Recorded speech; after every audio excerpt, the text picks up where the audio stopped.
defining element of higher education. Any higher education, whether autonomous, whether affiliated college, whether it is a university, any academic higher education, the qualities should be the mandatory defining element of higher education in India.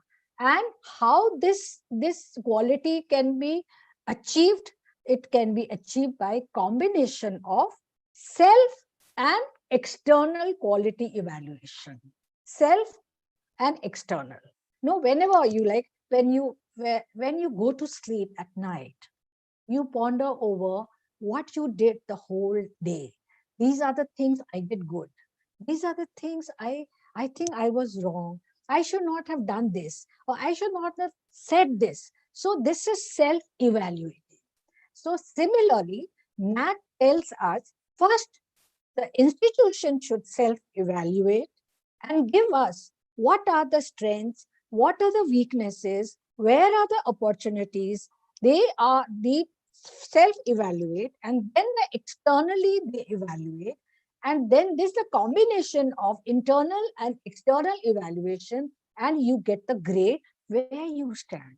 So it is NAC is not, some people think that NAC, oh my God, NAC is coming, NAC is coming, it is an evaluation, they feel it is. No, I feel that after going through NAC for 3 times, I feel that every institution must get NAC accreditation done, because here they will tell you, you can assess yourself where you stand, and you are like are you at par with other institutions? No, where are we lacking? They are, they just come, they don't criticize you, they just tell you these are the areas where you need your strength lies, these are the areas your institution needs to work on, and when you work on all this, the next time you get a better grade.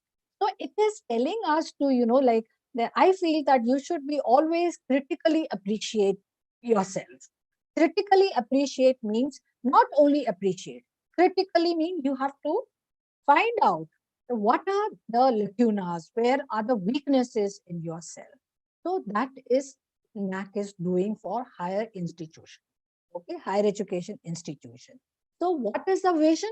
To arrange for periodic assessment and accreditation, to stimulate the academic environment, to encourage the self-evaluation, means in the form of SSR, self-study report, then to undertake quality related research studies, and then to collaborate, so that you collaborate with some better institute, and then you learn so many things when you collaborate with others, because when you are alone you are one, when you are collaborated you become 11. So 1 plus 1 is not 2, 1 plus 1 is 11.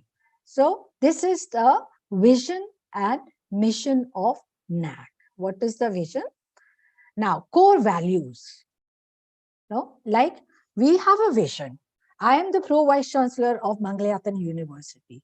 I know where I want to take my university, where I want to see my university after 5 years. That is my vision. Okay. So, but what is my mission? How am I going to do it? I am going, am I going to concentrate only on that? No, I have some core values behind me, within me.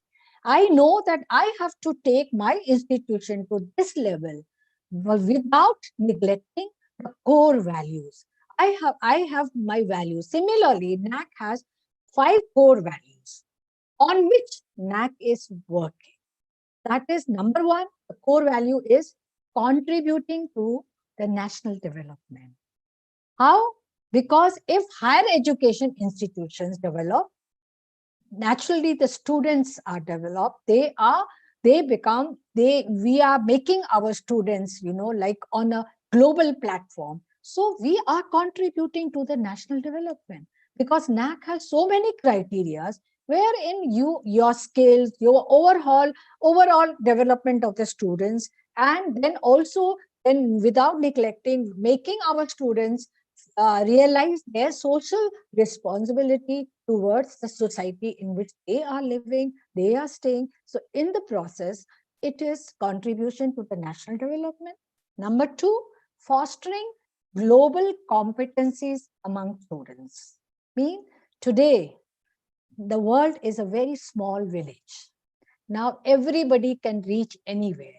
Our Indian students, they are reaching everywhere, either UK, US. In fact, if you see in the technological field, I think IT Indians are doing the best because they are very hardworking, they are committed, they can apply knowledge, they are innovative. So this is what our responsibility as academicians, as head of the institution, as professors. It is our duty, it is a duty of a university or a college to foster global competencies among our students so that our students can compete the students not at a city level or a national level, but at a global level. We have to prepare our students to compete at a global level. And then number three, inculcating value system. Values are very, very important. Without values, if your integrity, your values, your perseverance, the truthfulness, everything counts. Why are the Indians, I told you, the Indians are doing very well. If I take an example of I know many Indians who are working abroad, said, why are you doing, what is that your boss likes you so much? My son is doing there, working there. And I said, what is that your boss likes you so much? I asked him. He says, Mom, nothing, our integrity, our commitment. These are the two things lacking. This because we have inculcated those values in our children.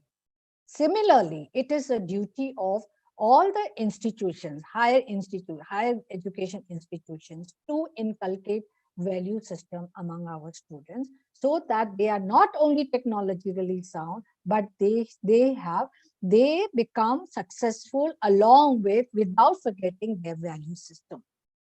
And of course, promoting the use of technology. Now, how important the technology played, we all have witnessed within these 2 years.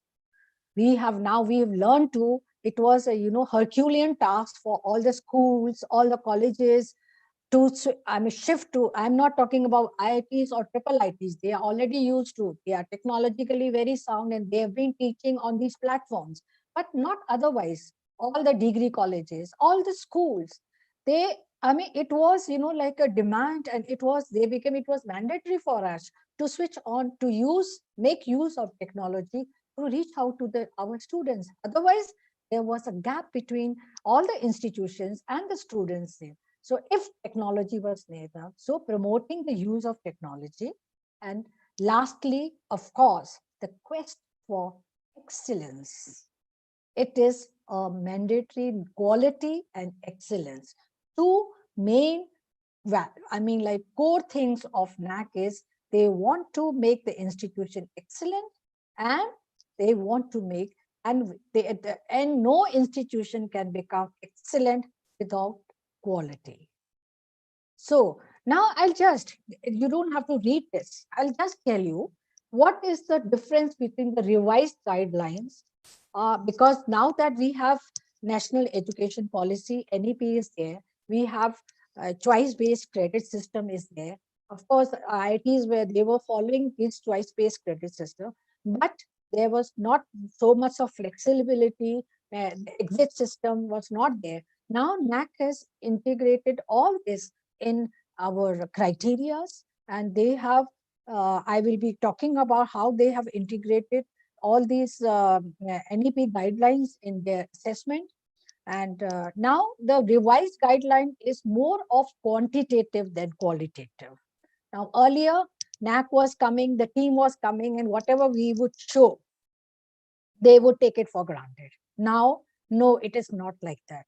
Every year, for 5 years, you are accountable for, they will be judging you. There are matrices, that qualitative metrics as well as quantitative metrics. Quantitative, you have to quantify.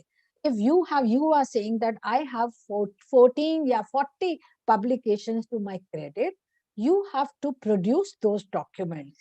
When did you publish those papers? Why? How, I mean, if you say that 50% of our teachers are postgrad, I mean, like doctorates, then you have to show their proof has to be uploaded on it, because there will be less of qualitative metrics, more of quantitative metrics. Then towards extensive use of ICT in confirming scalability and robustness, and the NAC will be calculating. It will be through the software. It is not no more manual. You cannot. If you have revised your curriculum, they will ask you, what is the percentage of curriculum that you have revised in last 5 years? How many programs are you running? Supposing your institution is running 40 programs and you have revised in 4 programs or 6 programs, then they will say 6 out of 40 into 100. So they will calculate the percentage of revision that you have done, and accordingly they will give you the marks. So there is no more, I mean, you cannot fabricate anything. You cannot do anything. You cannot think, oh my God, doesn't matter when the NAC will come, we will show you, we will show this. No, because you have to now upload all the documents. And I will be talking about those documents which you have to upload online on the NAC website and on your website also. And so that there is quantifiable, I mean, like achievements that you have to show. Even if you are uploading a photograph, the photograph has to be, you have to say, when was this photograph taken? You have to, switch on, and then a tag of the place and the time has to be displayed. Then drastic reduction in number of questions. Earlier in the first cycle of accreditation, I remember when I got my college accredited for the first time, there were so many questions. So many questions, and descriptive questions were there. We had to, like think and reply. No, there is now drastic reduction in the questions, size of the report, then visit days also. So they have. Then comparison of NAC indicators. There are 7 criterias and key indicators are there. Now, these key indicators, if you see the accreditation status of any other country, the benchmarking is at par. The level of benchmarking of NAC is at par with any other accrediting body, whether of India or whether of outside India. Then introducing pre-qualifier when you submit your SSR report. Now, there is a slight change. This is not 30%, it is now 25%. Introducing pre-qualifier for the peer team visit. You have to upload your self-study report, and there will be on the quantitative metrics, they will calculate. And if you get 25% out of the score, then only you qualify for the peer team visit. Then only the visit will come. Otherwise, no. Then you go back, then prepare again, and then you come back to NAC. Then introducing system-generated scores. That is, on the quantitative metrics, the system will generate the score, and out of 100, you have to at least have 25 marks out of the scores. Then only you are. And system generated score is 70% is quantitative and 30% is qualitative. Then introducing the element of third-party validation. Like if you have uploaded the documents, you have uploaded your SSR, and this will be subjected to validation by the third body. NAC has identified bodies which will calculate which will verify all the documents or which you have uploaded, and then they will generate the score. Okay. Then appropriate differences in matrices and weightages between the universities, autonomous colleges, and affiliated or constituent colleges, and revising the matrices. Now, eligible. Which institutions are eligible for assessment and accreditation by NAC? HEIs, higher education institutions. Am I allowed to say HEIs now so that we don't have to say the entire thing of higher education institute? HEIs, if they have a record of at least now, if you like doubt that ma'am just told you that I've just joined this university, it's a new university. We are just running second academic session. We are not eligible to undergo this accreditation by NAC. We have to finish 2 batches at least, or 6 years. Mean after 2 batches, if you have a degree college, if you have a postgraduate college, 2 batches of students graduated or being in existence for 6 years, whichever is earlier, are eligible to apply for the assessment and accreditation by NAC. Okay, then institutions are deemed to be universities. They are off campuses. They are not. They will not be considered for or not consider unapproved off campuses for accreditation and constituent. If they are off campus, they will be considered as constituent this thing of the university, and they will be calculated along with the university, not different. Or provided that these institutions have regular students enrolled in the full-time teaching and research programs. These are the eligibility of NAC will not undertake the accreditation of offshore campuses. Then regarding affiliated colleges which are affiliated to the universities which are recognized by the government. It is state or constituent colleges of a private or deemed universities are considered as a constituent unit of the university, and thus will not be considered for assessment and accreditation.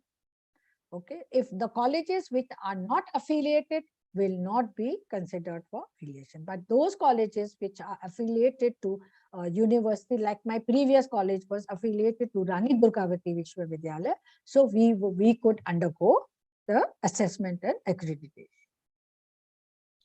Now, if you got a grade, like when you get a percentage in your examination, and if you want to improve your percentage, you reappear. Similarly, NAC has also got, if you are not satisfied with your grade that you've got, you can go in for reassessment after a minimum period of 1 year. Or institutions opting for subsequent cycles, cycle 2, cycle 3, cycle 4. We have to submit institutional information quality assessment during we have to fill up this this institutional information for quality assessment form before, like supposing if my institution gets expired, the expiry date is like in July. By January, I have to fill up this form for further accreditation so that I don't lose upon the status of accreditation. Now, NAC accreditation does not cover distance education units of HEIs or offshore campus.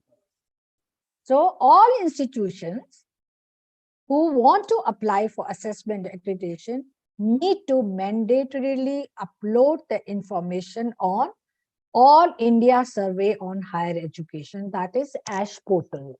We have to upload all our institutions. Now, it is mandatory for all the academic institutions to upload your information regarding your institution on ASH portal, and you get a, when you register yourself, you get a ASH code for your institute. So you have to refer, you have to give that this is our ASH code number. Otherwise, they will not entertain you. Now we come to the process. How do we go about accreditation? Now, I have been just talking about what is accreditation, what is assessment, and which institutions are eligible for this assessment, which institutions are not eligible, and what is the vision and vision of NAC, what is the mission of NAC, and what are the core values of NAC. Now we come to assessment process. The first step mandatory for HEIs, higher education institutes, we have to submit a IIQA, okay, that information call for quality assessment application, which is open for all the institutes throughout the year, anytime. Earlier, there were only 2 windows NAC would open, but now you can apply this, give information, this application for at any time of the year. In case that this will be reviewed by NAC, your application will be reviewed by NAC, and if you are not eligible, the NAC will send you back the rejection of IIQA application. HEIs may submit IIQA application again. Mikhail, the IIQA fee, the fees that we have submitted once, you can apply this IIQA application 3 times with that fee. You can, like redefine your, or whatever there is a mistake in your application, you can apply, with that fee, you can apply 3 times, 3 attempts. If your IIQA application is accepted by NAC, because once I will advise all the participants, whosoever is coming from any institute, you apply for this application IIQA, you fill up this IIQA only when your SSR is ready. Because you have to, once your application is accepted by NAC, you have to upload your SSR, that is self-study report, with the required documents, which is, voluminous. Hell number of documents have to be uploaded on the NAC website. And there is a tab, special tab, and you will be given this ID, and you will have to upload all the documents on the portal of NAC website within 45 days. So I will suggest all the institutes that first you prepare your SSR. Once you are satisfied with the soft copy of SSR as per the NAC portal guidelines, please, NAC portal, you have to see, open the tab and see what are the documents that you need to upload. Be ready with those documents, and then you apply, you give your application, because your application is accepted within 1 week, and at the most it is 10 days. So you don't have the time to then you apply and then sit down and prepare those documents. No, nothing doing. You be prepared with all the documents and then you apply. Then SSR, that says self-study report, is to be uploaded as per the format portal of NAC, after which HEI would receive, and once you have uploaded all your documents of SSR, the institution will receive an auto-generated link ID of SSR. And you have to take out the PDF format of that SSR, and then you have to upload that SSR on your own institutional website. Okay. First, you upload on NAC website, okay, then they will generate a link or ID of SSR in their registered email ID, and the same SSR in PDF format should be then uploaded on the institutional website. Are you all clear now till now what I have been telling you? Any of the participants, can you please answer back?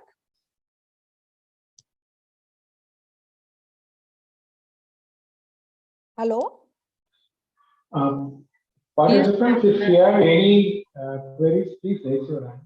Yeah, just if you raise your hand, participants, I will unmute you, ma'am. Actually, we have kept them muted. They can either write on the chat box. Okay, yeah. Okay. Fine. So now we come to SSR. That SSR comprises of both quantitative and qualitative metrics. Madam, you can ask questions. I mean, the only thing is that we'll have to wait for a couple of minutes, because the students do not have, the participants do not have the right to. Okay. Then they can ask their questions afterwards also. That's no issue. Okay. So 70% of matrices, that is quantitative metrics, that is I have written, if you can see Q and M, that is quantitative metrics add up to 70% and remaining is 30% is qualitative. So now you see the difference between earlier NAC assessment and now this assessment is, I mean, there is a drastic change. So that nobody, because I mean, institutions have been, what I have seen as a member of NAC, there were many grievances that, oh, this team was given this team was that. So there were many complaints. So to overcome all these complaints, the NAC has made this thing more transparent by giving quantitative metrics, more 70% of it, so that nobody, if you are not able to produce, see, the documents cannot be, like at the last minute, you cannot create those documents. Those documents, as the institution grows in 5 years, those documents, what the things which has happened in these 5 years, you have to produce those documents. So you cannot create or recreate a document after 5 years. You won't even remember those, what you did in the first year or second year or third year. So you cannot fabricate anything. You cannot construct. I mean, it is a very transparent process. If you are, you are. If you are not eligible, you will not get the score. Nobody can do anything about it. All right. So then the procedural details. Now there are 5 steps in getting the assessment done. Number 1 is online submission of institutional information for quality assessment, that is IIQA, which I have already discussed with you. And then similarly, we have to upload the self-study report. All right. Now, second step is data validation and verification by, that is known as DVV, data validation and verification by NAC.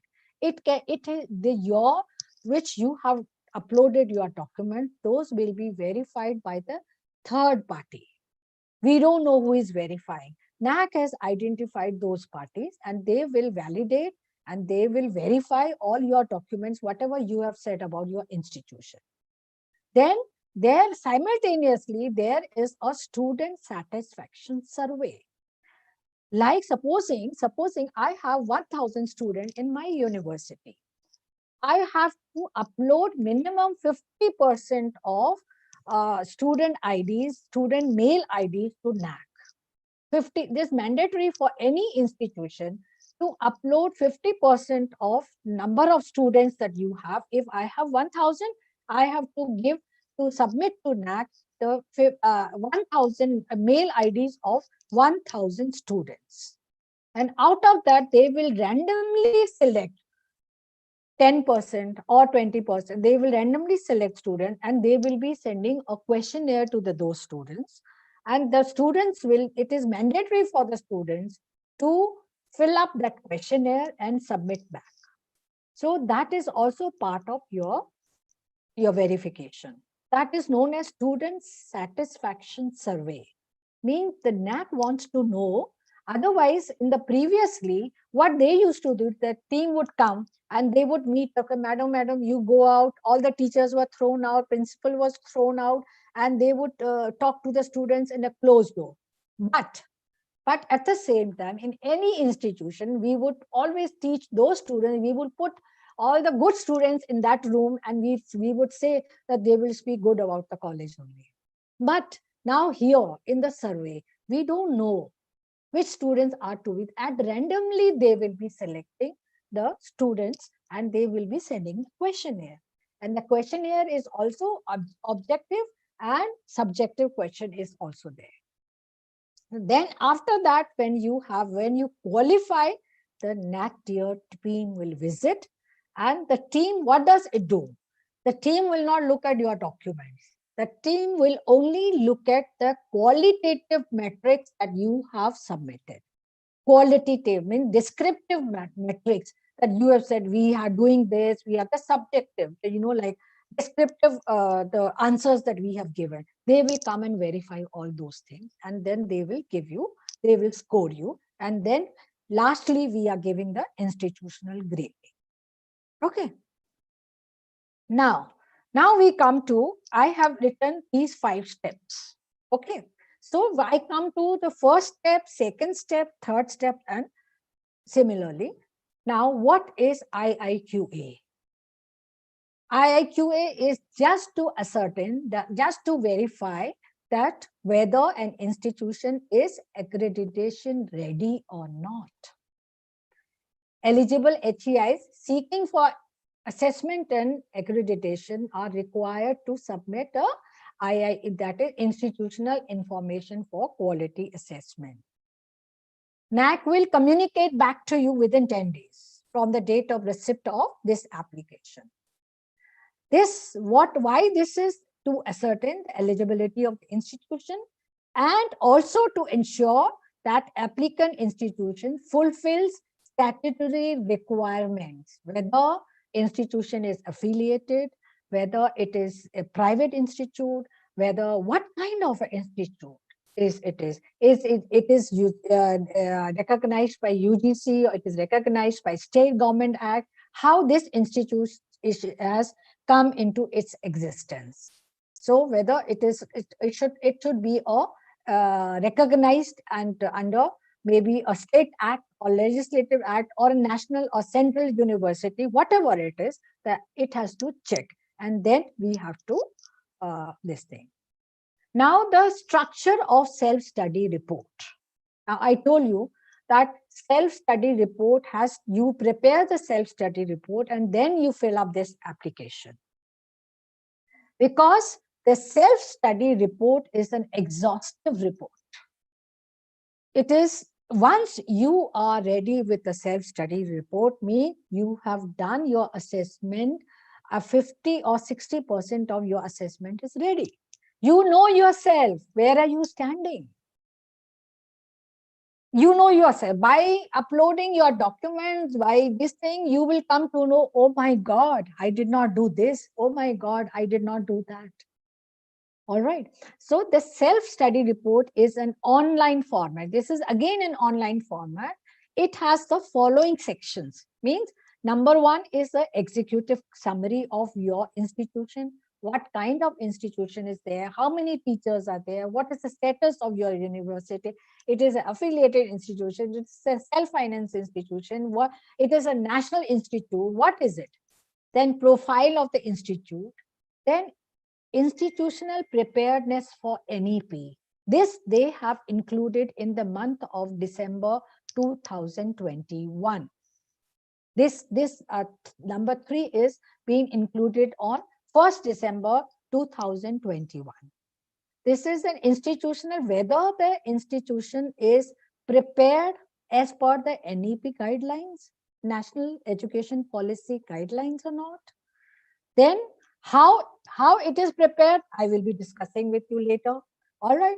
Then there is an extended profile of the university. We have to give the profile of all the departments. If it is a multidisciplinary college or multidisciplinary, I mean, university is always a multidisciplinary, and you have to upload the information of all the departments and achievements of every section of your university or your college.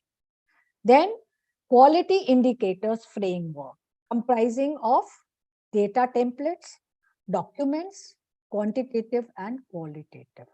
These are the templates which have been provided by NAC, which you have to fill up according to those templates. My dear participants, I would like to tell you that please tell your whosoever is an IQAC coordinator, whenever he or she is uploading those documents, that please upload the document as per the template provided by NAC. Otherwise, in data validation and verification, you will lose your marks, because it is a software, like verification. So if you are not, you've not submitted under those templates, that will not, that will not be included for validation and verification. Then the lastly is evaluative report of the department. This is the, these are the parts of your self-study reports. Now the process. Okay. NAC checks the self-study report through an online assessment mechanism. But I told you they have the third party verification. They will check your self-study report, or it is an online process. In this process, only quantitative metrics of the SSR will be subjected to data validation and verification. This will be only, since this is an online and this is a system-oriented process, it will only check the quantitative metrics of whatever you have submitted. Then they will take out the score. Okay, you have to have, if there are 100 quantitative metrics, you have to score at least 25%, 25 of that score to be eligible for next step. HEIs that clear the DVV process, data verification and validation, will proceed for the peer team with the condition of pre-qualifier. That is known as you pre-qualify for the next step. That the HEI should score at least 25% in the quantitative metrics as per the final score after DVV process. Okay, then if there are discrepancies, I know there were 3-4 institutions who came running to me, ma'am, please, we got this report from NAC.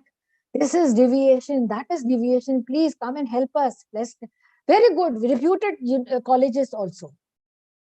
I said, nothing to feel scared about. Where is the deviation? And NAC is not that they are very, very strict, and they will just say that you are deviating from what you have said in your SSR, but the documents you have uploaded is deviating from what you have mentioned. And they give you 7 days to correct your deviation. Okay, if there are any discrepancies or factual errors, these are known as factual errors, then a deviation report is sent to the institution seeking further clarification. So we have to, institution, they have to edit their information within 7 days. And then subsequently, NAC will again recheck and revalidate your edited format. And if it is deviating from what you have said, so they will take a call. Whether if you are correct, they will send a peer team. If you are, they will defer the peer team visit. They will not send the peer team revisit. They will say, you please rectify whatever you have written. Or if they feel that institution has given a wrong information, then you will be debarred. The institution will be debarred for assessment and accreditation, because that is very insulting. So, my dear participants, please see to it that you write what you have. If you do not have, say no. If you do not know anything, even in a, whenever you face an interview, I always tell my students that please don't tell lies. But if you know, yes, say yes and answer. If you do not have, don't try to fool, because it will be NAC this validation is a system generated validation. So verification and validation is system generated. Nobody is going to look at your face and give you the marks. No, the system will generate the score. You can't do anything about it. So don't say anything if you don't have. Then along with DVV process, data validation and verification process, there will be student survey. So student satisfactory survey, SSS. So they will be giving the question, the higher education institution have to strictly upload their data, as I have already told you, the 50% data of currently enrolled students as per data template format in Excel sheet on the given portal. Then they will send a questionnaire consisting of 20 objective and 1 subjective question will be emailed to all the students. Supposing I have 2,000 students, I have to send 1,000 email IDs of 1,000. Those one out of these 1,000 students, at least 10% of student population, they will have to answer. Like I have given 1,000 students, and out of 1,000, at least 100 students, they have to, revert to NAC. So with their answers to NAC, right? For colleges, UG, PG, and autonomous, responses should be received from at least 10% of the student population or 100, whichsoever is less. All right. Then for universities, 10% of the student population or 500, whichever is less. They have to get back, you have to have the answers from this percentage. Oh. Firstly, they have asked you only 50% of the students, and out of the 50%, they want 10% should reply back. If the response rate is lower than the limits mentioned by NAC, the metric will not be taken up for evaluation. Then the institution loses those marks. The student survey, just 1 second, huh?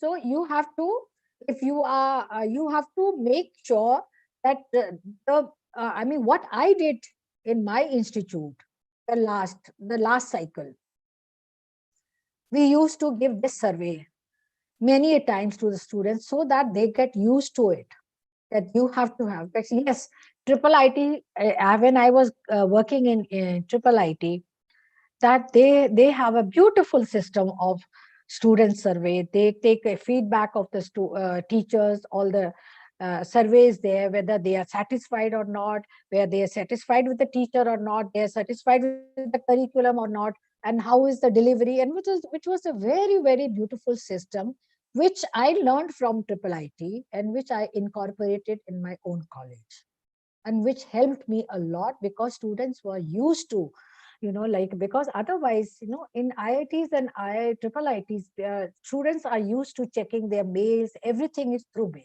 but not in average degree colleges. The students are not used to this kind of atmosphere. So we have to inculcate in them that this is it, you have to reply. I tell my teachers, start posting whatever you have to communicate to the students, start posting on the email IDs so that they get into a habit of checking their emails frequently. All right. So this student satisfactory survey will be completed within 1 month after its initiation. All right. Then lastly, if you pre-qualify, your system generated score of quantitative metrics is 25%, the peer team visit will come. Peer team will come, and this team will visit within 3 months from your pre-qualifying stage. And the duration of the peer team visit is maybe 2 to 3 days for colleges or 2 to 4 days for the universities. Or otherwise, if you are like in previous institution, it was a huge institution with 20 departments. So the team segregated, like one team went to this department, the other team went to, it depends on the peer team, how they want to visit the institute. Then NAC will disclose the details of the peer team members only 3 days prior to the scheduled visit. They will not disclose, so that the institution does not get in touch with the peer team members. They will disclose only 3 days prior. All these people are coming. And the logistics of these peer team members is not the responsibility of the institution anymore. The NAC will only decide where they are going to stay, how far, they will only see that which is the hotel best suited for them near the college, and they will tell us only 3 days this team is coming, they will be staying. Otherwise, it is not the problem of the university or the college where the peer team is going to stay. And that the work of the peer team is only limited to qualitative metrics and reviewing the intangible aspects. Intangible means the infrastructure, everything, all the things that intangible aspects of the institution will be looked upon by the peer team. Then institution will be informed of the overall grade, that is CGPA, and suggestions. The team will also give you suggestions for further enhancement or quality enhancement of the institution. Now, penalty for the false data that I have already told you, forfeiting the accreditation fees also, I mean, like you will have to forget the fee that you have given, and deferring the peer team, debarring, being temporarily blacklisted by the funding agencies also, and loss of accreditation status also. This is the penalty of the giving false data. See, what are the, I mean, like the penalty that you are going to get, meaning that it is your status of whatever status you have, that you will lose the money, you will lose a reputation, then you will be blacklisted, and you will be blacklisted for all the funding agencies, UGC, MPCST, everything, whatever you are getting, wherever you are getting the funding from. All right. So now we come to the details, how these matrices are distributed, how you have to be careful. That already I've told you quantitative matrix and qualitative matrix, and quantitative is 70% and qualitative is 30% and quantitative is 70%. Madam, Yes. would you like to stop for a while and I mean take some questions? Hi, yes, ma'am. There is one question in the chat box by Murali Mohan ji. He's saying that his engineering college is 26 years old and now became university, and he's asking when can we go for NAC. So already 4 cycles completed as engineering college. Murali ji, can you just raise your hand so that I can unmute you? I can ask you to unmute yourself if you are available. Can I stop sharing the screen? As you like, ma'am. If you if you stop sharing, then I mean, it's okay. No, it's okay. Let it be.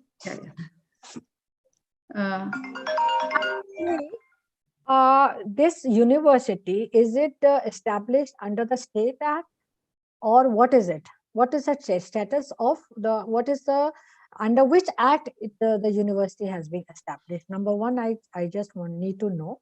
And number two, yes, if you are you've just been established your university, then even if you are a very old university,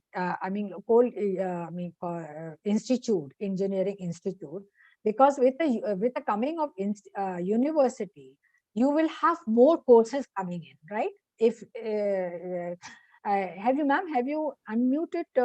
Yes, Murli ji, are you there, or can you hear us, Murli? Murli Mohan Kotha. Some. It seems that he is not present right now. Although he's present, he asked question, but then what's the problem? Anyone else who would like to ask question?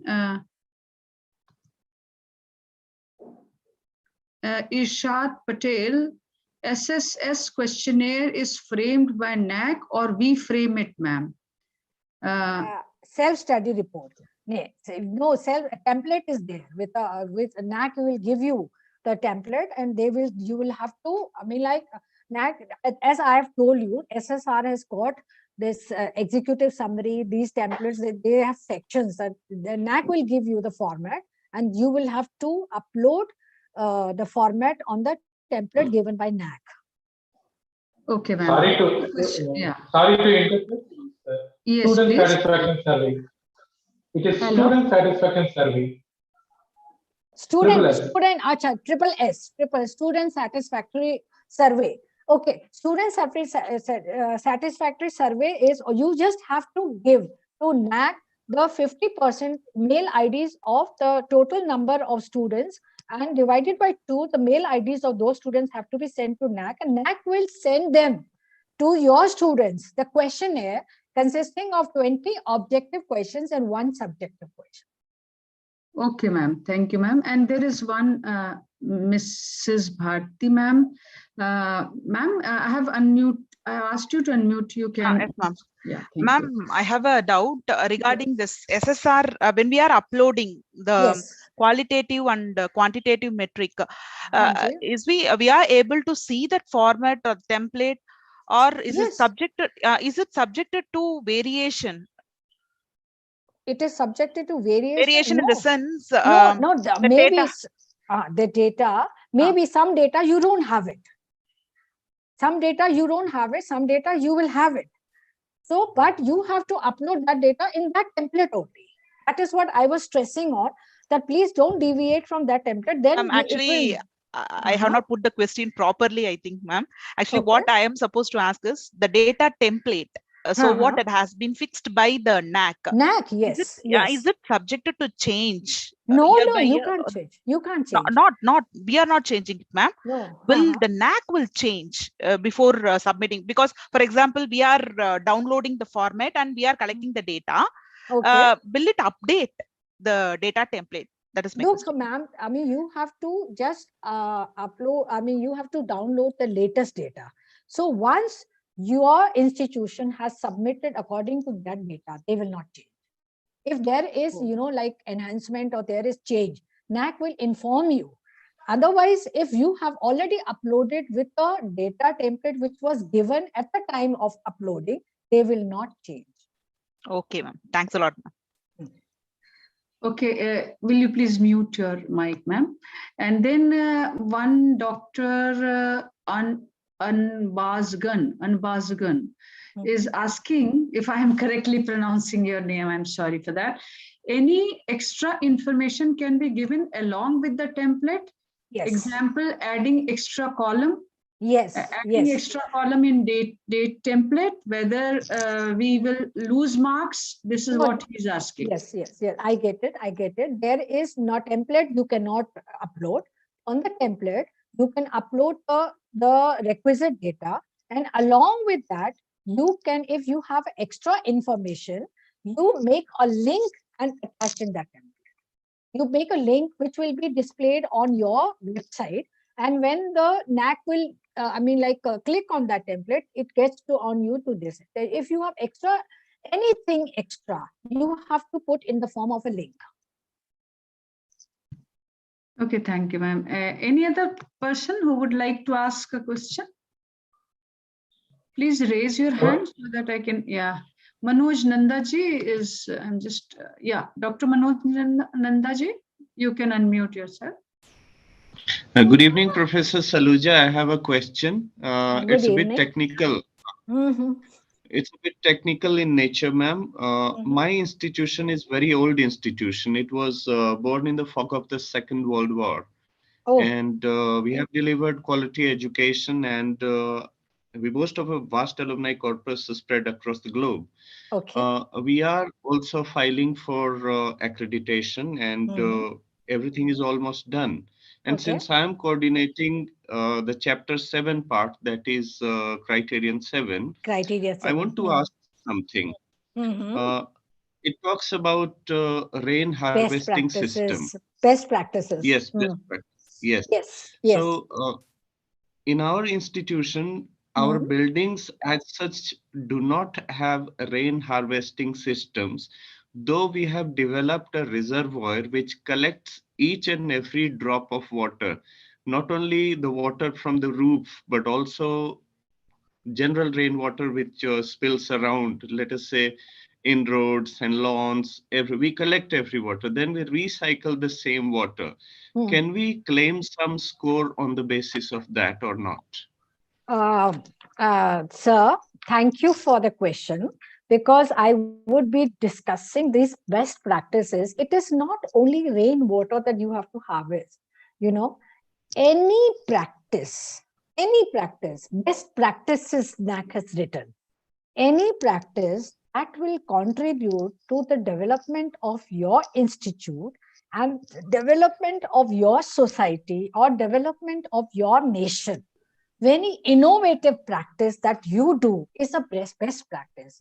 If you are not able to reserve water, like if at whatever you have made a reservoir, that's a very good practice. You are harvesting, you are storing this water, that's a very good practice. But there are many best practices that you can do, like if you are giving something to educate the students for the global warming or your climate change, or because when I say that, when best practice that institution has internally evolved and used during the last few years, which will lead to positive impact on the regular functioning of your institute, is a best practice. NAC is not saying that only rainwater harvesting is the best practice. There are many 101 best practices. Any innovative practice that will lead to the positive impact on your institute and the society around is a best practice. Well, thank you so much for your answer, ma'am. I was just particular about rain harvesting system. We are doing 1,000 other things and we are trying our best to deliver the best. We also try to make education more accessible to society in general. And in addition, we are also doing a lot of things to improve the flora and fauna in the region. Okay. So we are doing our best, whatever we can. They are all best practices, sir. Whenever you contribute to the society and for development, and if you are making your children realize their social responsibilities towards the society, that's also a best practice. Thank you so much, ma'am. Thanks a lot. This is a really nice to know, Dr. Nanda, that your institution is doing this, because this is one of the very innovative things that your institution is doing. So may I know from which institution you are?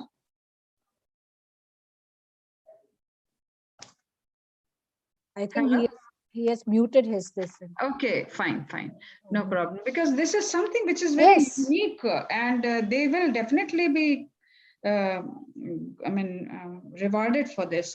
Yes, ma'am. It's a very, as he has said, that it's a very old institute, and I'm sure they must be doing very, very well. Yes, ma'am. Thank you for giving microphone. I am from the Technological Institute of Textile and Sciences. It's located in Bhiwani, Haryana. We are known all over the world, especially for education in textiles. Okay, very nice to know. It is one of the premier education institutions established by the great doyen of Indian industry, G.D. Birlaji. And we are just following his vision and mission. We are trying to deliver the best. Nice to know. Congratulations. You are associated with a very good institute. Thank you so much, man. Thank you for your generous words. Thank you. So, any other question, or shall we continue? No, please go ahead, ma'am. Please go ahead. Okay. Thank you. That's all from my side. Okay. I don't think there are any other questions. So, please continue, ma'am. I'll continue, ma'am. Okay. So now we were talking about metrics, and key indicators across the criteria. As I've told you, there is one more hand raised. Okay. I'm sorry if I'm not able to pronounce you, ma'am. Or Angadi. Mahante Shangadi. Yes. Please go ahead, ma'am. Yes. Is there's another person? I have unmuted you. You can continue, please. Madam, I am Mahante Shangadi from Raichur, Karnataka. Okay. Madam, if suppose we are providing the IAS exam coaching, KS coaching exam and other exams coaching, if it is comes under which category, madam? It will come under value added. I will come to that criteria, value-added It is education. not possible to show in best practices, No, madam? no, it will not be shown in the best practices. It will be shown in the value-added programs. Okay, Because you are adding value to this, I mean, the knowledge of their students, you know, your Okay. students. Okay, thank you. Okay.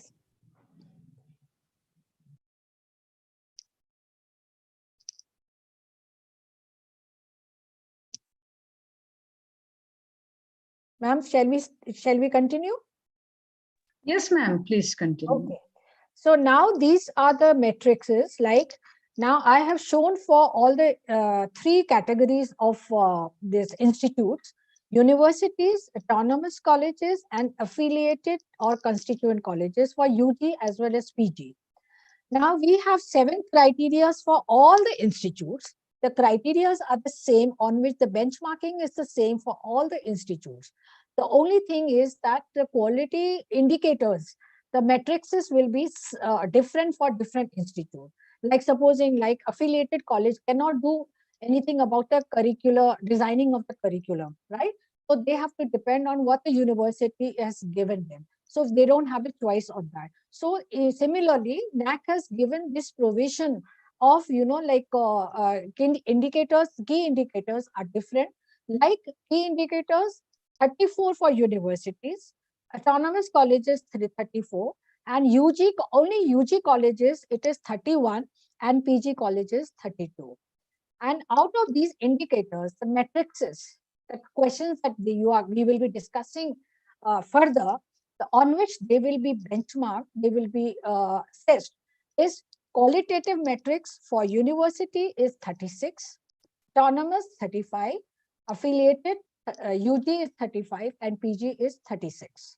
Again, and quantitative metrics is 79, 72, 58, as you can see on the screen. So total quantitative and qualitative matrices for universities is 115, autonomous 107, and UG college 93, and PG college is 96. Now the question which I had from one of the participants, MS Excel based tables seeking details of quantitative matrix. It is essential to fill up only in the format provided. I have highlighted with red ink so that you can see that only in the format provided. Do not change the template. Okay, this I think answer to the question that we already asked. Uploaded in the field in template in its appropriate metrics in SSR. Only when the template is complete, it facilitates the easy DVV, that is data verification and validation. All right, now we come to all the matrices. Okay. So this is it. Now the first criteria is curricular aspect. There are 7 criteria: curricular aspects, teaching, learning, and evaluation, research, innovation, and extension, infrastructure, learning and resources, student support and progression, governance, leadership and management, and institutional values and best practices. There are 7 criteria on which your institution will be assessed. Now we come to curricular aspects.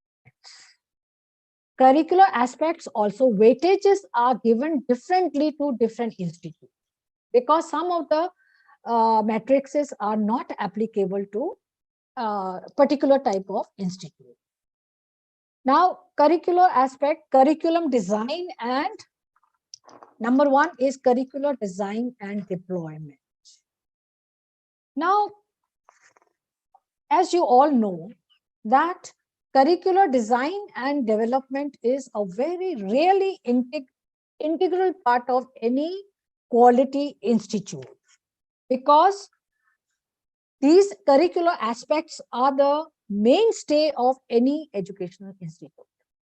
If we do not revise our curriculum, if we do not update our curriculum, then we will be outdated. Your students will be outdated. We have to update ourselves with if the fashion is changing, we do change our clothes also, as per the fashion. So similarly, any institution, good institution, they have to change their curriculum as per the requirement of the society, requirement of the time, requirement of the industry. Because after all, what is your ultimate motive is to prepare the students. Either they go to higher classes, higher education, they avail higher education, or they are employed. That is your ultimate goal, is that your students should be employable. For that, you have to make your students ready for the employment, for the industry. What is the requirement of the industry? If for certain industry, like in engineering colleges, we have mechanical, we have electronics, we have so many branches. So all the branches, they have to find out which are the industries which will come and pick up my students. Okay, so for which, looking at those industries, the professors of that department, it is their duty to find out what is the requirement of the industry.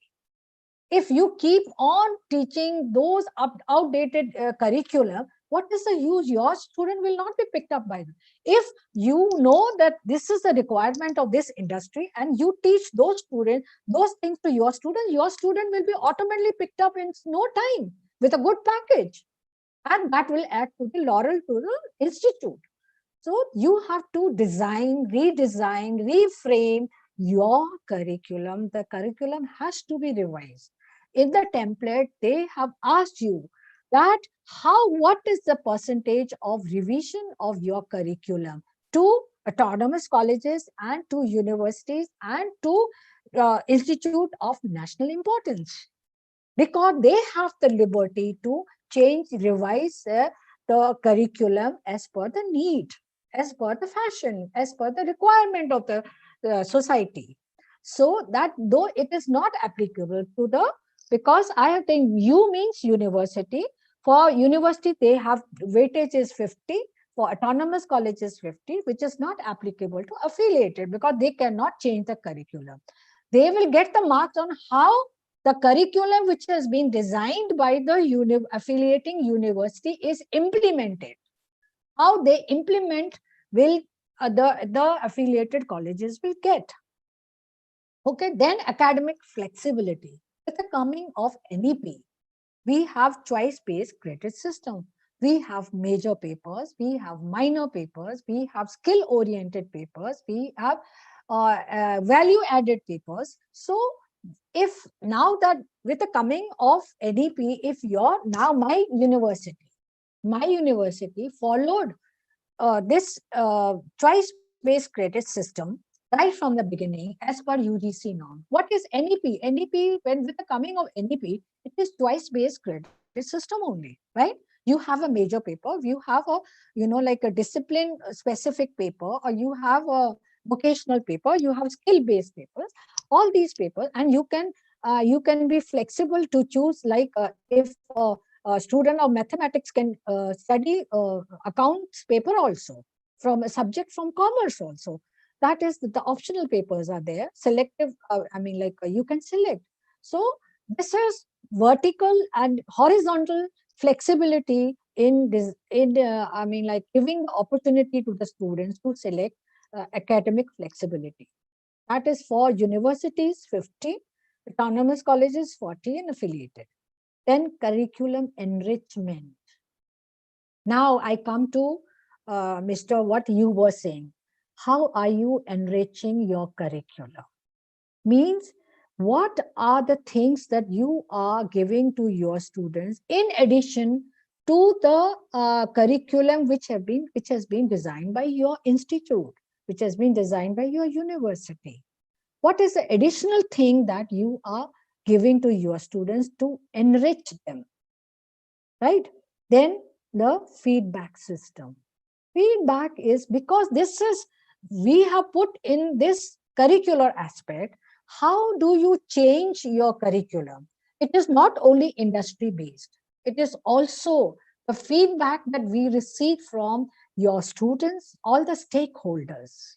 Stakeholders means include your students, your parents, industry, your society, so your alumni, all the feedbacks you have to take. And then you analyze those feedbacks.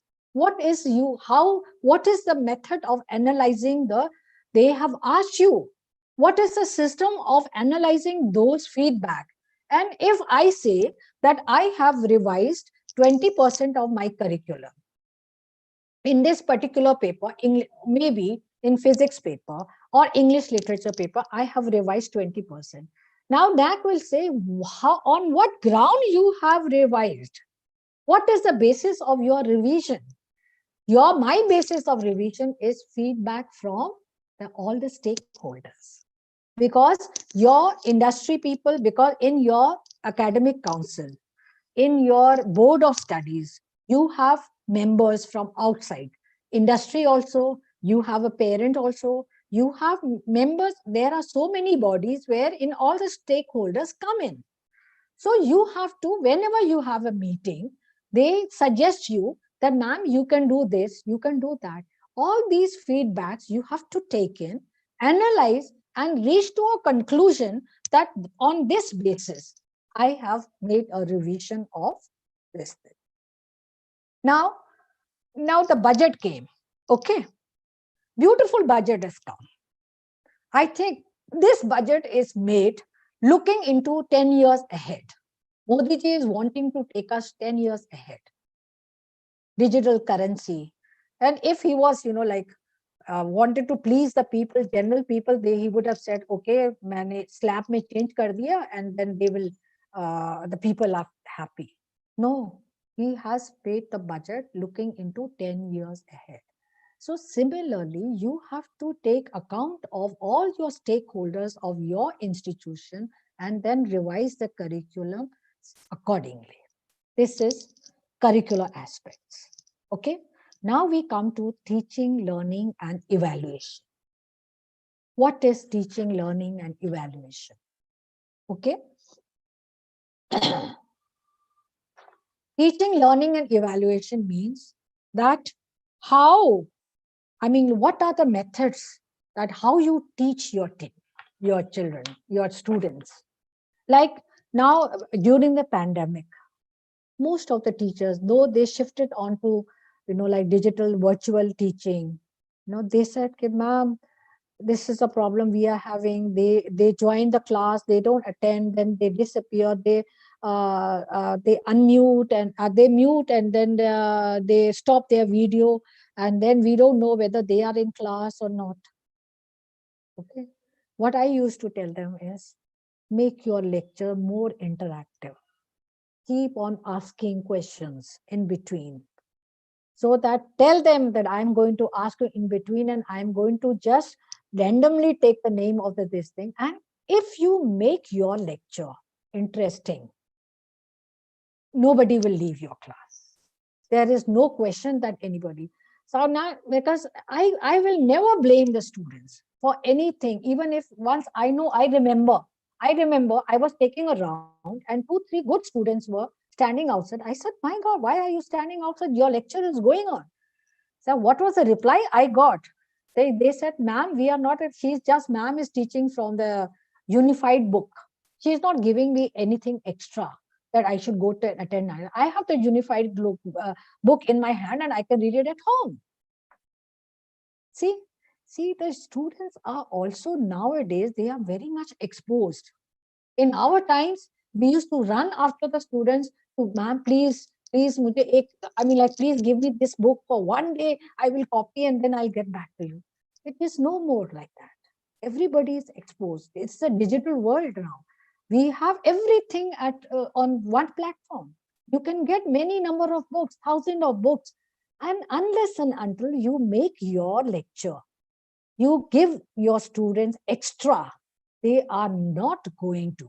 So student teaching, learning, and evaluation is how you are delivering your lecture through the debates, through the projects, through the presentations, experiments, internship, ICT, how are you using ICT resources? All these come under this teaching and learning evaluation.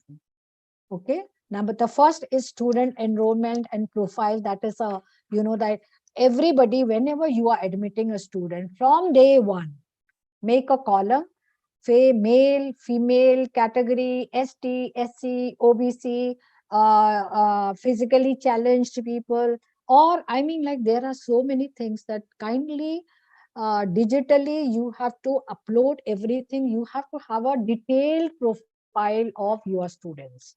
No, okay. So if you have entered systematically right from the beginning, I am sure that you won't have any problem uploading the student enrollment and profile.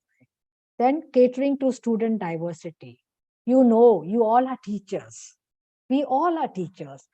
We have faced students, and like I can really talk about government institutes, national institutes, wherein they have to incorporate as per the percentage of like you belonging to this category, you have to admit, belonging to that category, you have to admit, and you have many really outstanding candidates. So when you are catering to such a class, you cannot just be, like you have to meet the needs of the outstanding students, means fast learners. Then we have slow learners, and we have those learners who are not who really cannot understand your language only. What a diversified class you are catering to. So when you are catering to such a class, you have to come up with the expectations of how you meet the expectations of those students. I remember when I was in triple IT, there were students who were technically very nice, very good, outstanding. They have very innovative mind, but language they were lacking. They would say, "Ma'am, we feel very ashamed in the class." I said, "Don't be ashamed. Be proud of the things that you have. Don't be ashamed of the things that's okay. It doesn't matter. You come from that background. Come to my cabin. I will teach you how to speak good English. I will teach you how to read good English, because I am a teacher. I have to cater to the need of all these students." So catering to student diversity is how you cater. NAC is going to ask you, what is your mode? How will you cater to the diversified students? Then you have, because your teaching should be always student centric, not teacher centric. It should be always student centric. How have you, if you feel the some students, if you feel that any outstanding advanced learners, if they are, you feel that because you are a teacher, you can see the body language of your student, you can understand, and who is feeling bored, who is feeling irritated, who is feeling like nervous. You can feel from their face reading is enough for you to understand that, because maybe I'm a communication teacher, so I can really identify that who are the students who are, then I invite them to my cabin, and then I solve their problems, because you have to have that much patience as a teacher. And third is teacher profile and quality. Now it is mandatory for all the institutes to update your teachers with latest technology, providing them with the resources, to attend refresher courses, to attend the latest seminars and conferences, and to promote them all faculty development programs wherever they are. I mean, like for a management profile or IT profile. I mean, you have to look into the departments, and you have to see how you are going to, because if your teacher is updated, he or she will update the student. Eventually, the students will be benefited, who is the main focus of the institution. Our main focus is our students, to make them employable, to make them good citizens, to make them eligible for further learning. That is our motive as an academic institute. Then evaluation process. How are you evaluating what is the mechanism of evaluation of your, just only the final test, midterm examination, presentations, and group discussions. You have to have all these methods so that equally distribute these evaluative methods so that the child is not judged by one source. Means if you have only final examination, no kind of, the evaluation should be continuous exercise. Continuous assessment has to be there so that everybody, supposing only final evaluation is there, that supposing the child falls sick, you mean you are going to fail the child? No, you have to have a continuous evaluative system which you have to quantify. How have you evaluated your students throughout the year? What is your system of evaluation? So you have to, and what are the policy of your examination? What are the reform? What is the reform?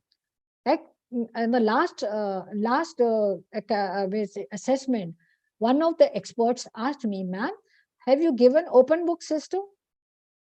I said, no, I have never tried. Try that also.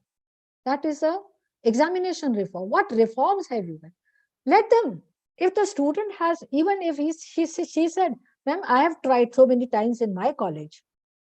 He says, if the student has not studied, even if he has the book in front of him, he will not be able to copy. And which is a fact.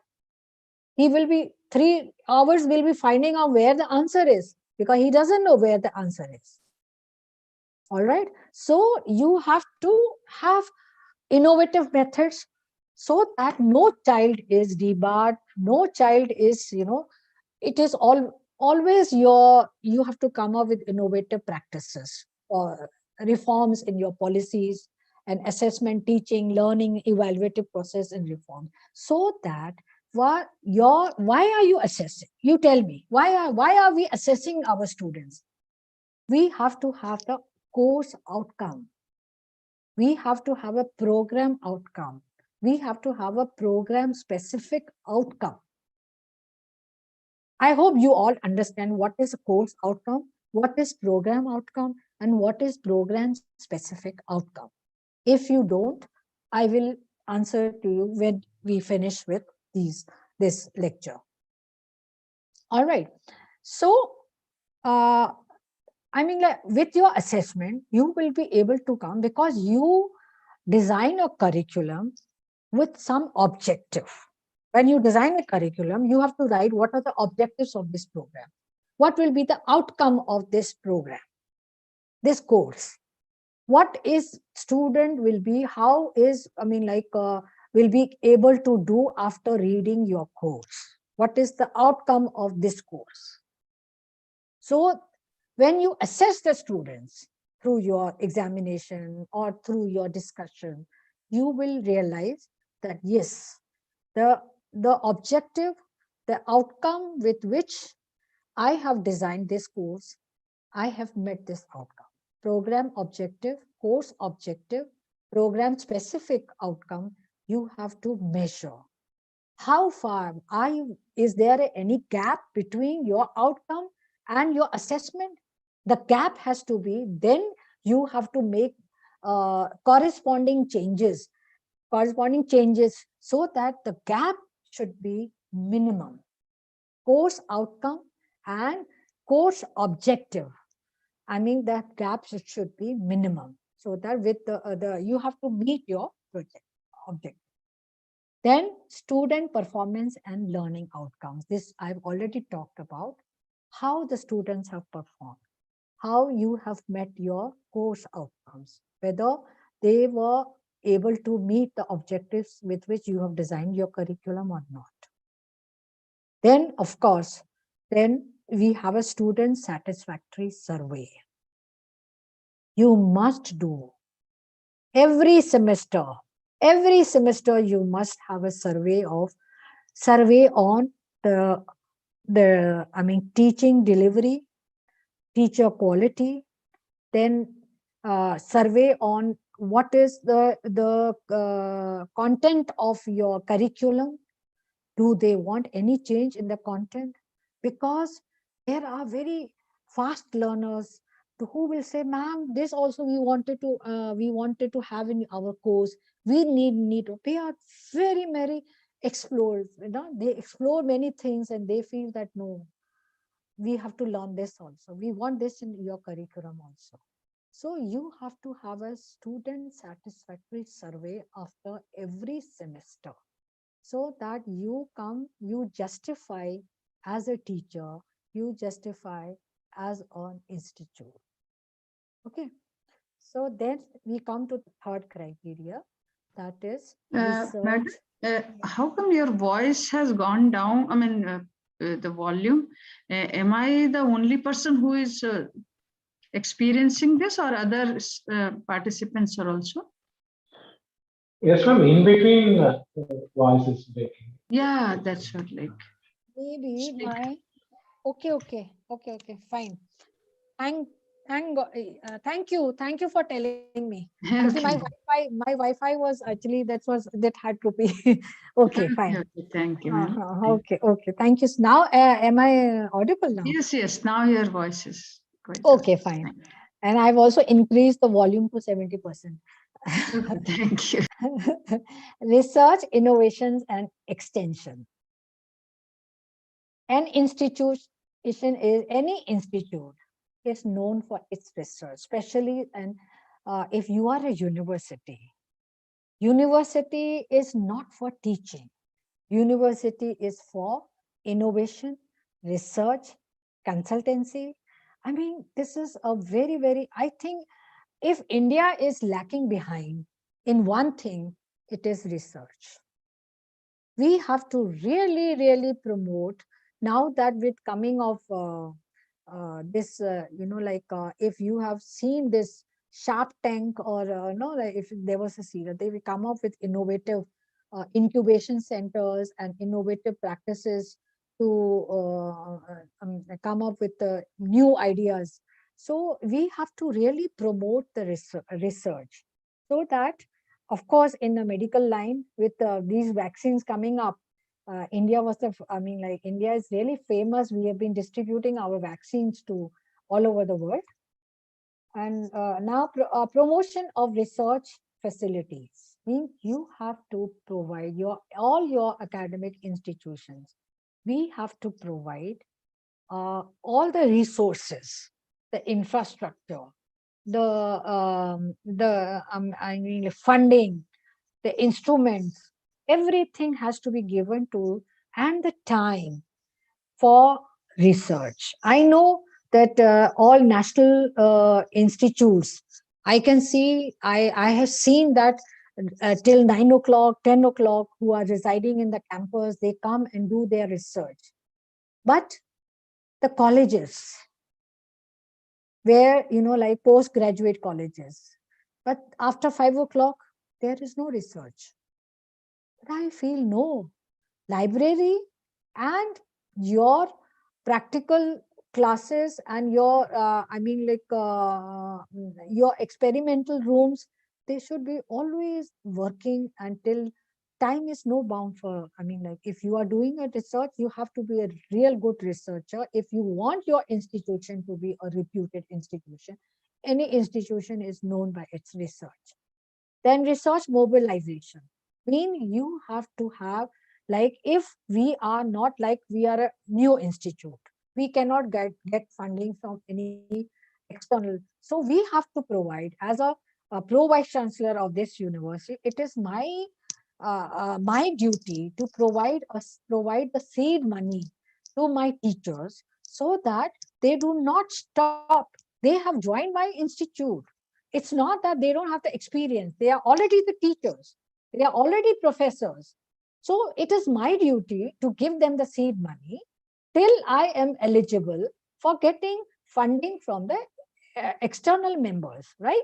So and to give them the proper equipments, to give them the proper funding, to give them to motivate them to do the research. So you have to mobilize the resources which is required for research.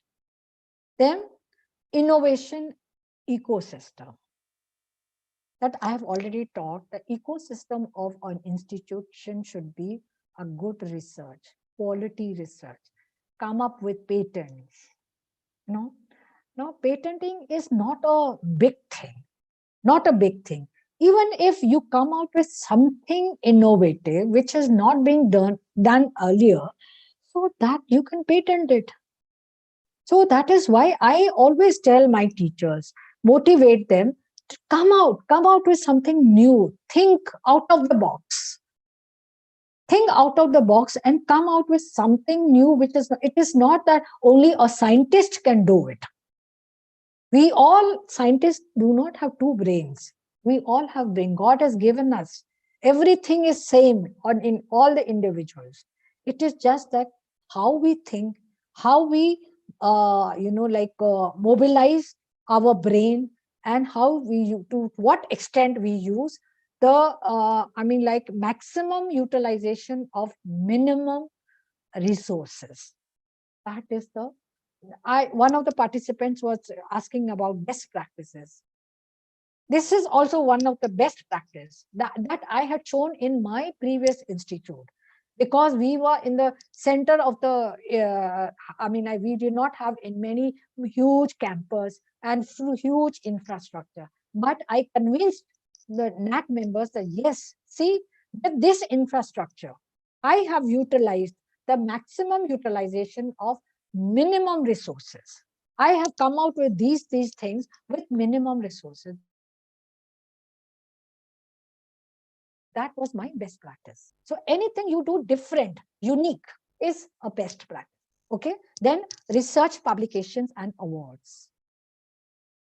Of course, now with the UGC coming, with UGC care list, and then you have this this indexes to measure how your publication is, how it is being referred, how many times, and you are promoting research publications. But it is the duty of every institute to encourage your teachers and your students to publish in reputed journals. Even if you publish one paper in Scopus Index, is equivalent to 5 papers published in random journals. Please do not do that. Because if you want to publish in a reputed journal, I know as a professor, it will take minimum 1 year is the minimum period, because they will not accept, without any validation, verification, and your data, how you have used your data, how you have analyzed your data, and how your paper is different from others, and what is the future scope of your research paper. So please encourage your teachers, even if they publish one paper in 1 year, it is okay. Because if you have 50 teachers in your institute, at least 50 research papers you will have in one way, but they will be in indexed. They are in a reputed. So encourage quality. That is what I am insisting on. Encourage quality. Don't encourage quantity. Encourage on quality. And of course, consultants. You should have a policy for the consultancy, because consultancy is right, like I am giving my consultancy to outside members, right? They are coming to for help, my consultancy, but I am using the resources of my institute to give consultancy to outside members, right? So in that case, the revenue that which we earn through consultancy has to be formalized, like in the sense that you have to have a document, policy document, which will say that consultancy you give your teachers, then whatever revenue, it has to be shared, maybe 40, 60% to the teacher, or 40% to the institute, or vice versa, whatever it is a decision of the head of the institute, or the policy of that institute, which will decide what will be the ratio of distribution among the professor and the institute. That is consultancy. And consultancy is given by autonomous colleges, professors of autonomous colleges, and mainly Mainly universities, that is the university which give consultancy to outside members. Then extension activities. Why extension activities? Why are we doing these extension activities? To sensitize our students towards their responsibilities towards this society, this nation. We have to sensitize them that you have to give back to what you are learning from us. Make them aware, help the poor, make them aware of all the this thing that sensitize them about this climate change, gender equity. I mean, like anything like child abusement or I mean, women empowerment or women abusement. All these things you have to sensitize unless and until. Nowadays, you have to, like most of the students are more attracted towards technology. They are all the time attracted towards mobile. No, you have to drag them into these activities. You have to, because, once you drag them into it, they are very good students, Once they know that, they will get the satisfaction, because I have seen in triple ITDM, I saw there were classes, in the evening, the bus would go and fetch students from, villages, and the students were teaching them, and they would teach them happily. So, and then I asked them, Chacha, don't you feel, once I was coming back from my lecture, I was going home and I met one of my students.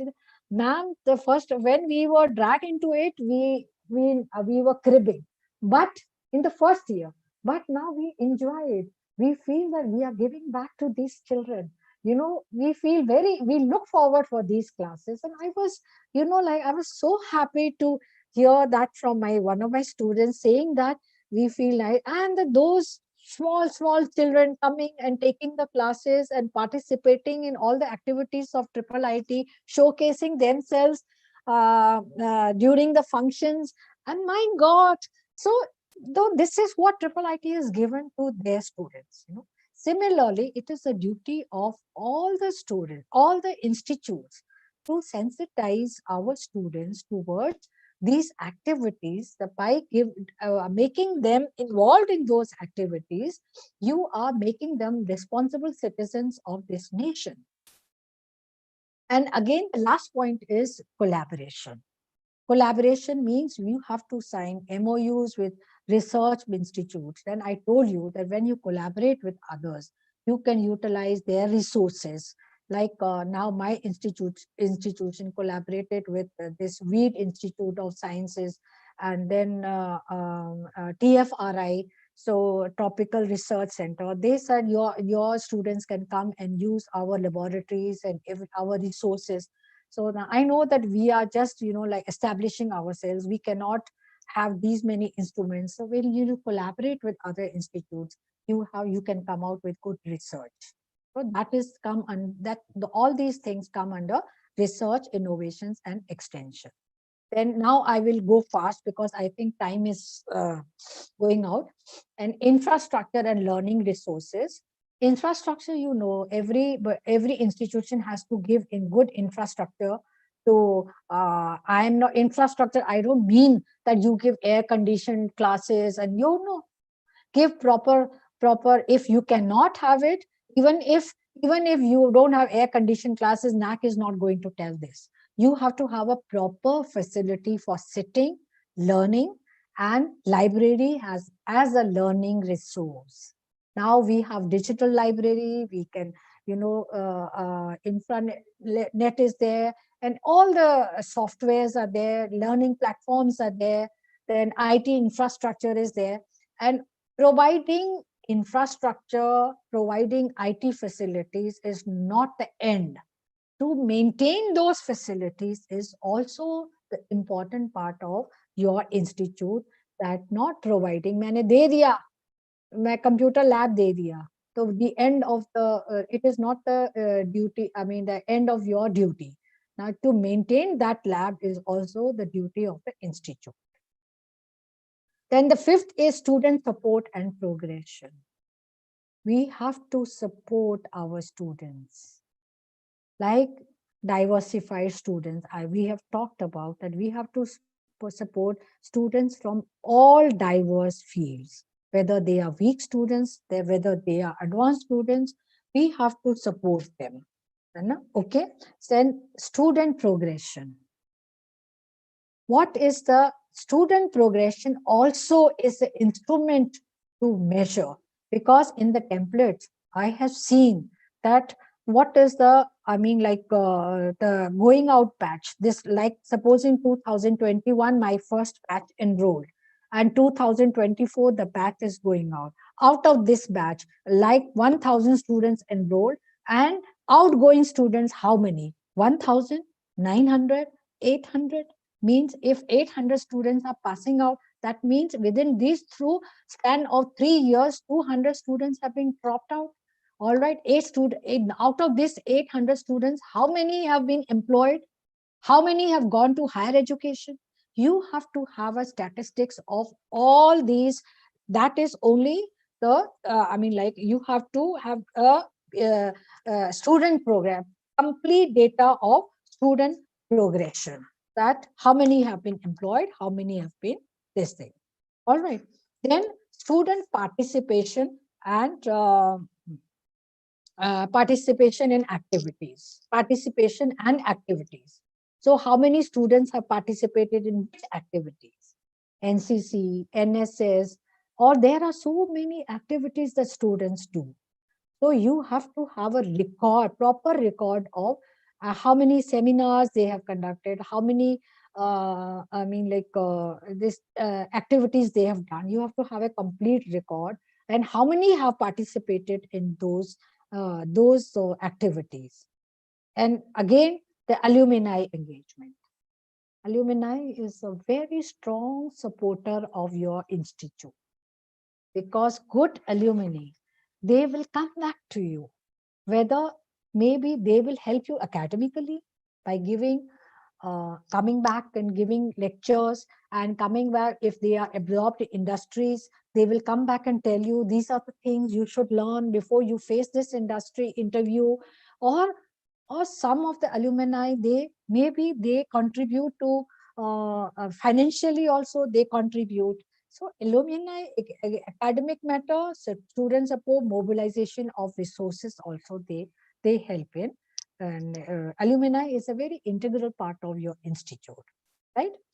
Then governance and leadership management. After all this, leader is very, very important. Leader has to be a visionary person. Leader has to see his or her institute. Leader cannot lead alone. Leader cannot work without his or her peers, means teachers, professors, assistant professors, associate professor, even class 3, class 4, and its students.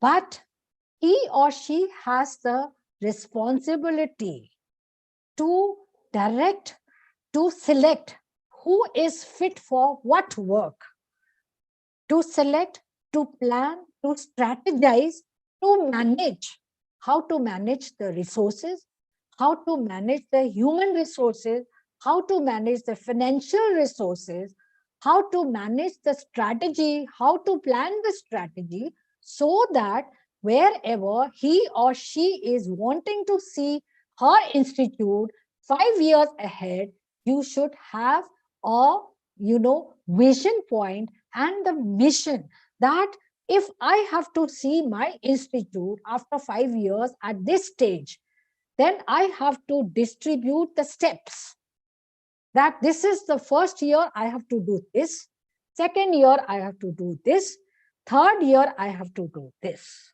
So I have to strategically plan my resources. I have this. Like a housewife, what does she do? How does she manage her house? She knows that at the end of, on first week, first of every month, she is going to get 20,000, 50,000 from her husband. She has to manage this 50,000 to meet the ends of all our households, whether it is her children, whether it is her children's education, whether it is her children's clothes, whether it is running the house, it is ration, means she is also managing. Likewise, a leader of institution leadership is very, very important. If the leader is a flop show, then your institution becomes a flop show. So leader has to visualize his or her institute, where she or he wants to see the institute ahead, 5 years ahead, and strategically develop, strategy development and deployment. And if I tell you, my participants, UGC has just, I think last week, it has given a strategic plan for all the institutes, 5-year strategic plan. What all you have to look into, please look into those pages. There are, I think, 123 pages. Maybe I'm wrong, but I just went through it at a glance, and very good strategic plan UGC has given to us. Okay. Then faculty empowerment strategies. How are you going to empower your faculty members? Through the faculty development program, through updating, through giving them the instruments they want, giving them the proper books or the library resources that she or he needs. You have to really empower, make your faculty strong. It is the faculty and the students which will make your institute a strong institute. You alone, the infrastructure, the building is not going to make your institute or, like a better institute. It is only the faculty and your students which will make your institute a reputed one. And of course, financial management and resource mobilization is that the institutional head has to do with the deliberations with their senior faculty members. How are you mobilize your resources to take the maximum output? Then internal quality assurance system. Every institute must have, whether it is accredited or non-accredited, you have to have an internal quality assurance cell. Please formulate one,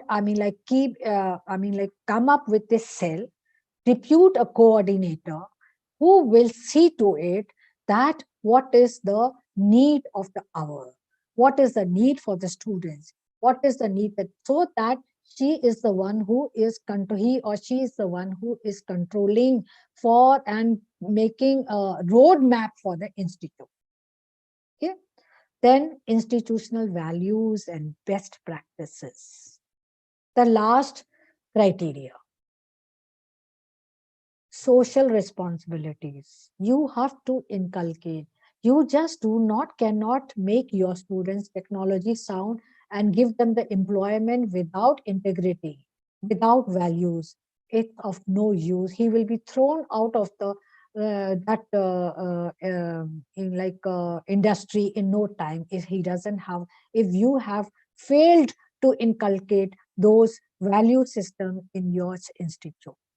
You have to inculcate in your curriculum.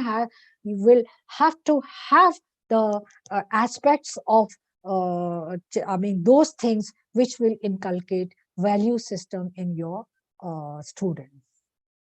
Then of course the best practices, any practice which will help your institution to grow, which will help your students to grow, which will help your society to grow, and which will help your nation to grow, is a best practice.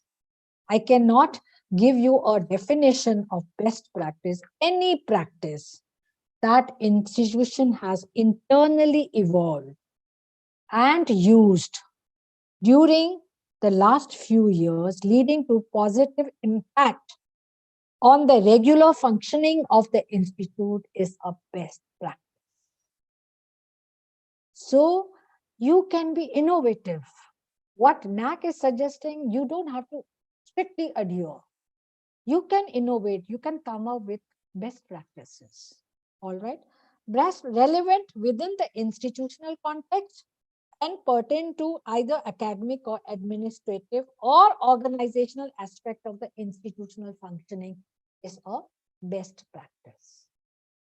All right. So these are the criteria on which you will be assessed. This is just a diagrammatic presentation of the process, which you can see for yourself.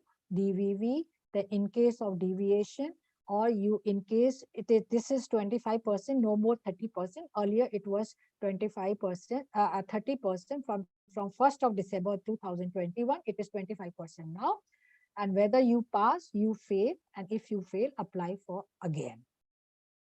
Then this is the process of assessment and accreditation. IIQA, then if your IIQA is rejected, you have 2 more attempts, and then you prepare your SSR. Your SSR is undergo DVV and SSS, that is data validation and verification and student survey.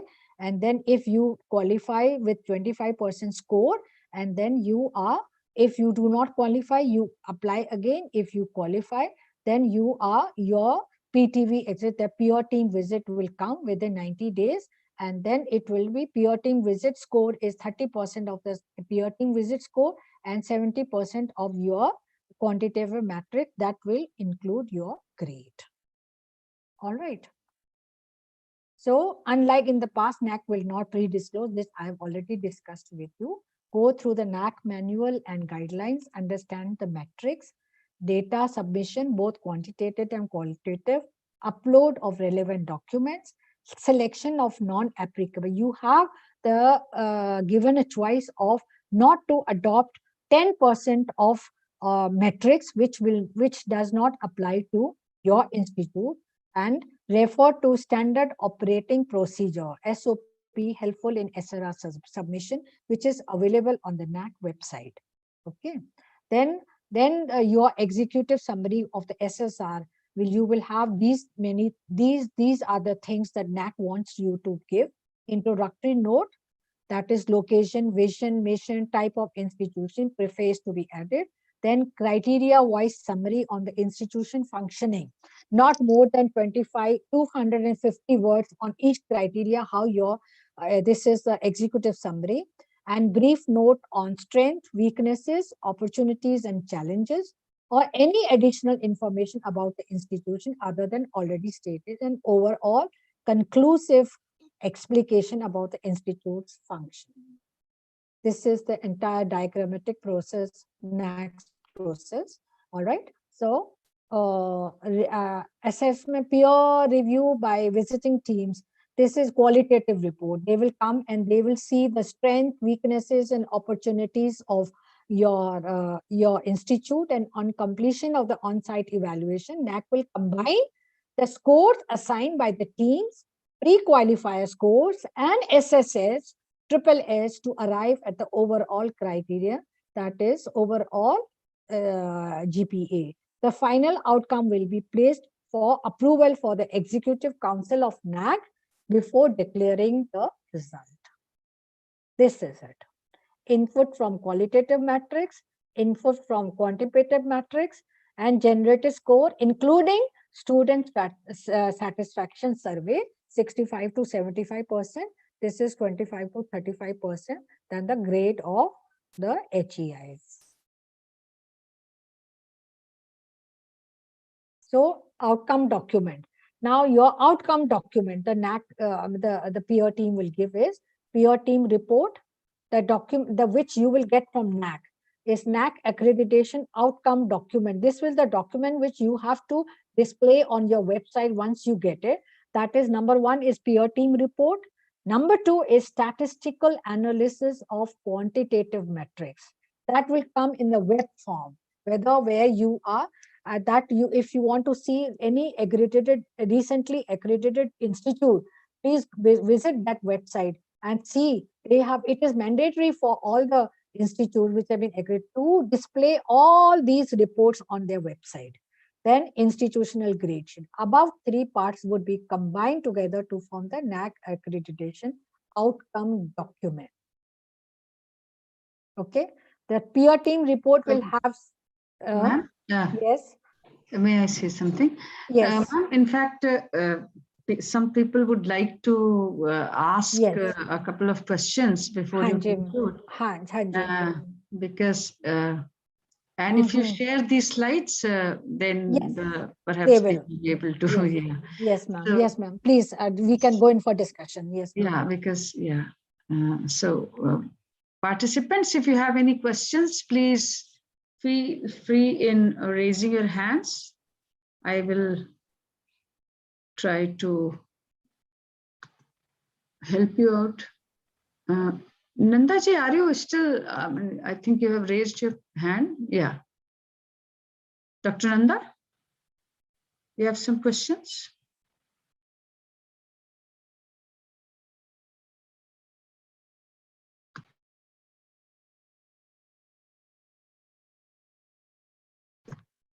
Okay, Dr. Kirti, please unmute yourself and ask a question.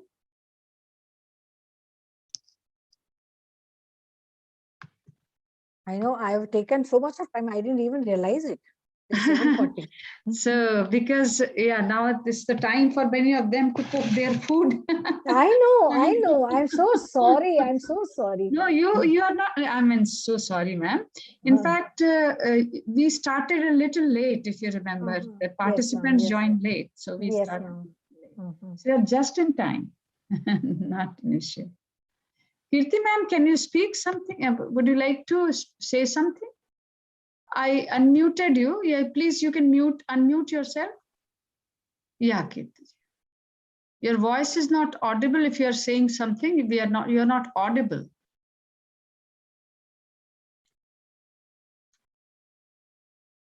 No, ma'am, we can't hear you. So please, can you write your question in the chat box so that I can hear, I can read it out for you.